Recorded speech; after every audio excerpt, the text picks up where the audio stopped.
नमस्कार। धुरंधर फ़िल्म बहुत चर्चा में है। काफ़ी अच्छी फ़िल्म है, लोग मुझे बार-बार कह रहे हैं कि आप धुरंधर देखकर अपनी रिव्यू दीजिए। अभी तक मैंने नहीं देखा है। 12 तारीख का कार्यक्रम ये निकल जाए, सफलतापूर्वक हो जाए भगवान की कृपा से, तो फिर देखकर रिव्यू भी बताऊँगा। लेकिन सोशल मीडिया पर जो रिव्यूज़ आए हैं और जो एक लहर सी चली हुई है, उससे तो यही लग रहा है कि फ़िल्म बहुत अच्छी है। स्पाई थ्रिलर है। लेकिन सोशल मीडिया में भी सबसे ज़्यादा जिस कैरेक्टर की चर्चा हो रही है, वह एक खलनायक कैरेक्टर है, यानी रहमान डकैत और जिसकी भूमिका अक्षय खन्ना ने की है। कहा जा रहा है कि अक्षय खन्ना ने अपनी भूमिका में इतना जान डाल दिया है कि वह फ़िल्म के नायक रणवीर सिंह पर भारी पड़े। अक्षय खन्ना शुरू से ही बेहतरीन अभिनेता रहे हैं। इस साल के आरंभ में छावा फ़िल्म आई थी और उस छावा फ़िल्म में क्रूर औरंगज़ेब की भूमिका में वह जो चेहरे पर उनका ठंडापन है, उस भूमिका को उन्होंने जीवंत कर दिया था और तारीफ़ बटोर कर ले गए थे। और इस फ़िल्म में भी उन्होंने रहमान डकैत की भूमिका में जान डाल दिया है और वो तारीफ़ बटोर रहे हैं।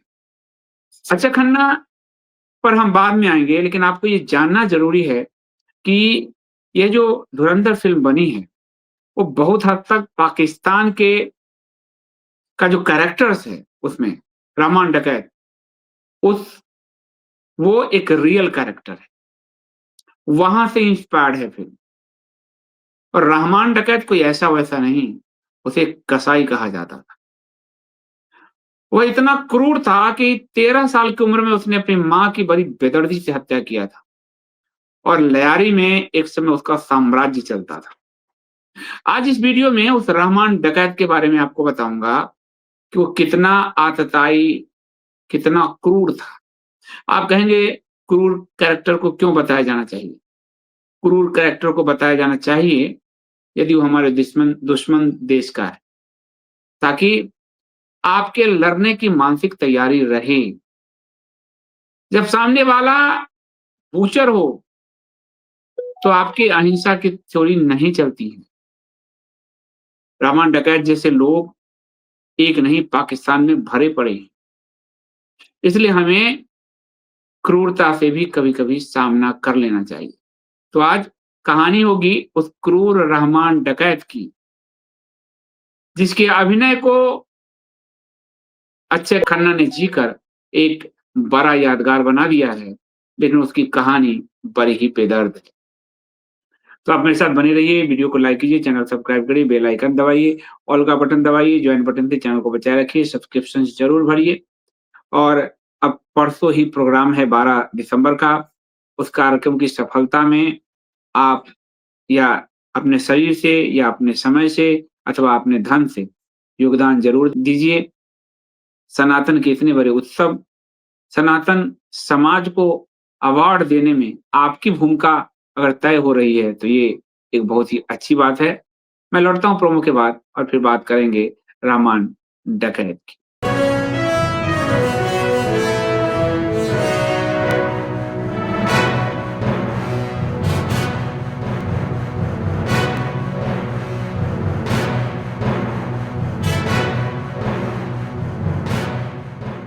फ़िल्म धुरंधर में अक्षय खन्ना ने रहमान डकैत वाले खूंखार किरदार को निभाया और उसकी तारीफ़ हो रही है। लेकिन वह रहमान डकैत कैसा था, जिसने अपनी 13 साल की उम्र में अपनी माँ का गला रेत कर उसकी हत्या कर दी थी।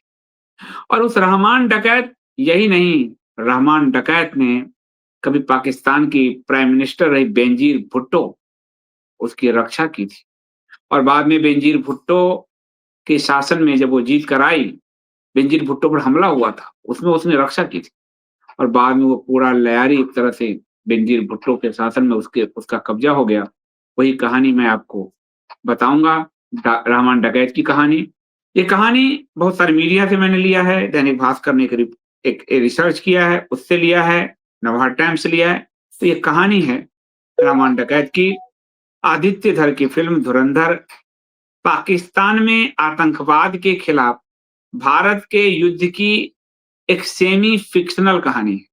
फ़िक्शन है पर सेमी फ़िक्शन है वो। और जो रियल घटनाओं से प्रेरित है और वह रियल घटना जो लियारी इलाके से शुरू होती है। लियारी बड़ा ही खतरनाक इलाका जो है।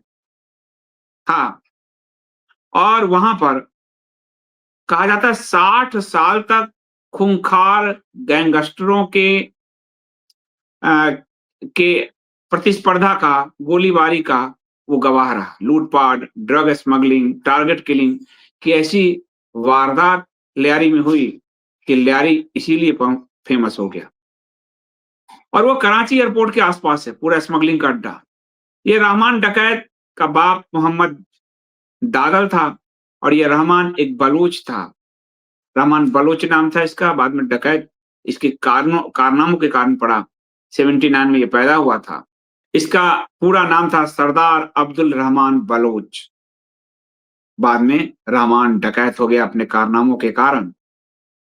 13 या 15 साल का था, उसी समय उसने कत्ल मचाना शुरू कर दिया। 15 साल की उम्र में या 13 साल की उम्र में, इस 2 डिफरेंशिएशन आ रहा है अलग-अलग रिपोर्ट में। अपनी माँ को 3 गोलियाँ मारी थी, गला फिर रेता था और लाश को चुपचाप से दफन कर दिया था।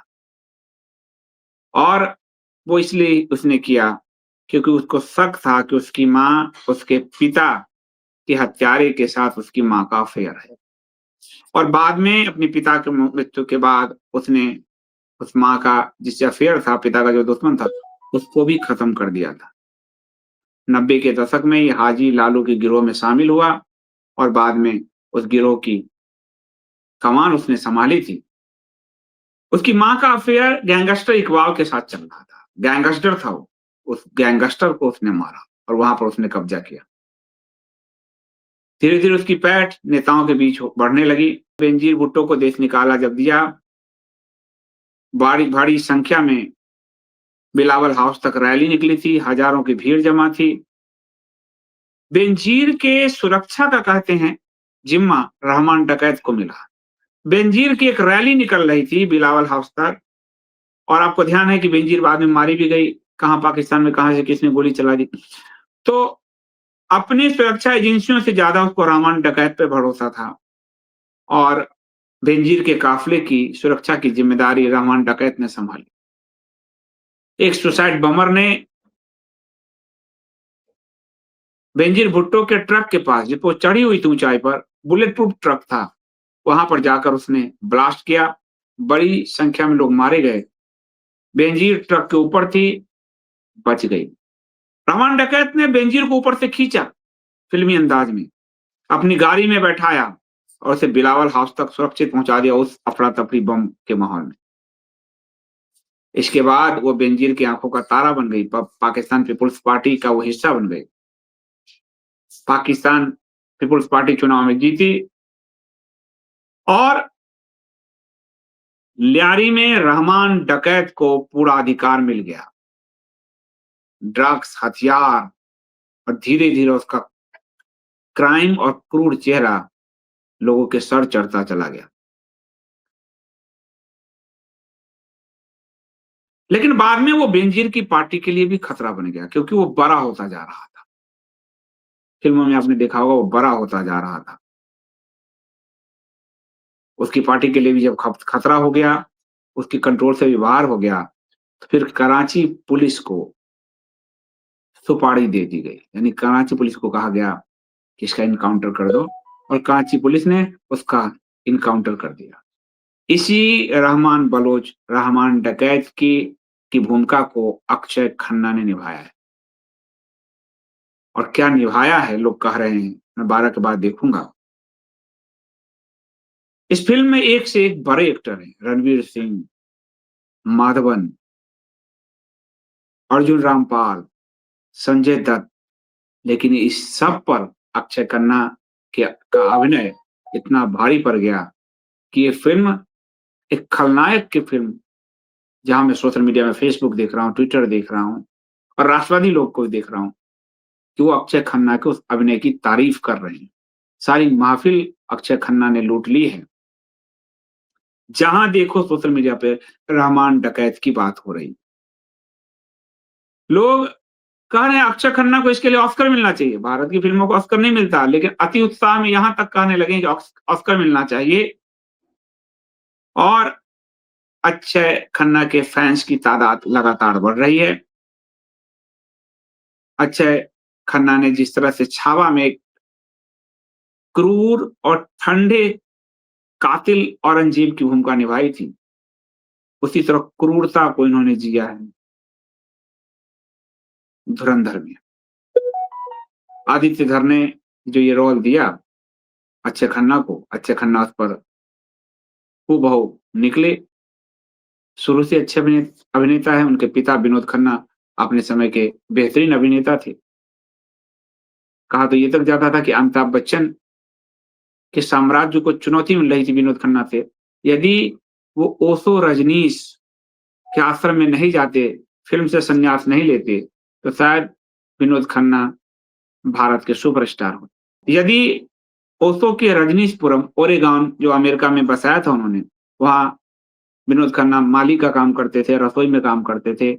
संन्यास लिया उन्होंने और फ़िल्म इंडस्ट्री छोड़ दिया, जिसके कारण अमिताभ को जो चुनौती मिलनी थी, वो मिल नहीं पाई। वहाँ से जब वो लौटे, तो उनकी फ़िल्म दयावान, वो भी एक गैंगस्टर की कहानी थी। उनके मित्र थे फिरोज़ खान, उन्होंने बनाई और बहुत हिट हुई थी वो। तो अक्षय खन्ना के खून में अभिनय है, उनके रक्त में अभिनय है, विनोद खन्ना के बेटे हैं और इसलिए वो उस अभिनय को उन्होंने उस ऊँचाई पे पहुँचा दिया कि आज हम एक नेगेटिव कैरेक्टर पे वीडियो बना रहे हैं और सारी जगह यही हो रहा है। 2026 में अक्षय खन्ना के लिए बहुत सारी फ़िल्में उनको इसमें मिली है। इसमें उनको आप दृश्यम में थे वो, दृश्यम 3 में भी कहा जा रहा है कि वो हैं। धुरंधर का आदित्य धर को इतना कॉन्फिडेंस है इस फ़िल्म पर कि उसने दूसरा पार्ट भी शूट कर लिया है। मार्च 2026 में इसका दूसरा पार्ट रिलीज़ होगा। दोनों पार्ट बन चुकी है। धुरंधर के प्रति उसका कॉन्फिडेंस, कमिटमेंट इतना ज़बरदस्त है और वो नए फ़िल्मकार हैं, पर क्या फ़िल्में बनाते हैं वो, जैसे उरी सर्जिकल स्ट्राइक बनाई थी, यंग हैं, यामी गौतम के पति हैं और कश्मीरी पंडित हैं। तो ये थी एक फ़िल्म के अभिनेता की जगह खलनायक की कहानी, जिस पर ये फ़िल्म बेस्ड नहीं है, बेस्ड भारत के जासूस पर है, पर महफ़िल खलनायक लूट ले गया है और वो खलनायक जो कसाई कहा जाता था और ऐसे कसाइयों से पाकिस्तान भरा पड़ा है। पहलगाँव, पुलवामा में हमने ऐसे कसाइयों की हरकत देखी है, 26/11 में हमने ऐसे कसाइयों की हरकत देखी है, संसद हमला, कंधार हाईजैक में हमने ऐसे कसाइयों की हरकत देखी है और इसी को धुरंधर में भी पिरोया गया है। कंधार हाईजैक, संसद हमला और फिर मुंबई पे हमला और कहते हैं इस फ़िल्म में मुंबई पे हमले का जब प्लान बन रहा है, भारत का जासूस जो रणवीर सिंह है, वहाँ उनके बीच रहकर उसके चेहरे का जो मनोभाव है, कहते वो भी गज़ब एक्टिंग है। तो देखिए ज़रूर कुछ फ़िल्में आती है, समय को की सीमा को तोड़कर, वो अपने आप माउथ पब्लिसिटी से बड़ी हो जाती है। धुरंधर ऐसी ही एक फ़िल्म है। मैं 12 के कार्यक्रम के बाद देखने का ज़रूर प्रयास करूँगा। 12 के कार्यक्रम में हर आईएसडीएन आमंत्रित है और कुछ आईएसडीएन्स को तो इसमें प्रशस्ति पत्र, पुरस्कार भी मिल रहा है। आगे आपकी बारी भी हो सकती है क्योंकि आईएसडीएन सब पर भारी है। तो अभी के लिए इतना ही, बहुत-बहुत धन्यवाद। मिलता हूँ आपसे अब अगले एपिसोड में, तब तक के लिए मुझे अनुमति दीजिए। आपका दिन शुभ हो। धन्यवाद।